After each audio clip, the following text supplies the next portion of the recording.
L'enseignement explicite en français est une approche pédagogique structurée et claire pour les élèves, axée sur les objectifs d'apprentissage, la présentation systématique, la pratique guidée et l'évaluation régulière des connaissances acquises.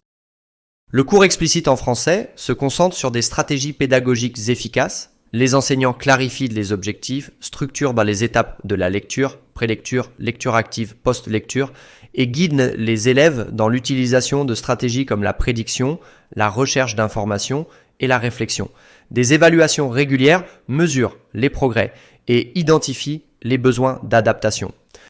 L'enseignement explicite de l'écriture en français aborde les étapes du processus d'écriture, abordant les objectifs de la lecture, l'utilisation de vocabulaire et correction grammaticale, et les stratégies utilisées pour les élèves et l'évaluation régulière pour mesurer les progrès et identifier les besoins d'adaptation. La grammaire explicite française est axée sur l'apprentissage des règles grammaticales. Les enseignants clarifient donc les objectifs, présentent les règles à l'aide d'exemples concrets et d'exercices pratiques.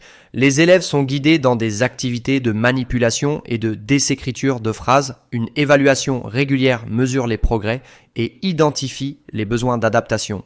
L'enseignement explicite de la communication orale en français vise à enseigner aux élèves des compétences en communication.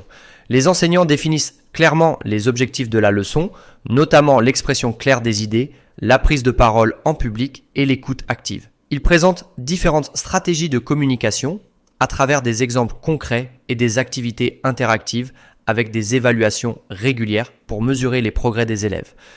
Les étapes de l'enseignement explicite sont les suivantes. Introduction. L'enseignant présente la nouvelle notion et explique son importance. 2. Modelage. L'enseignant montre comment effectuer la tâche en pensant à voix haute. 3. Pratique guidée. Les élèves travaillent en groupe ou en binôme sous la supervision de l'enseignant. 4. Pratique autonome. Les élèves travaillent de manière individuelle sur des exercices. 5. Évaluation. L'enseignant vérifie la compréhension des élèves et leur capacité à appliquer les nouvelles connaissances. L'enseignement explicite du français aide les élèves à développer de solides compétences linguistiques et à devenir des communicateurs efficaces, aidant les enseignants à acquérir les connaissances et les compétences nécessaires pour réussir en langue française.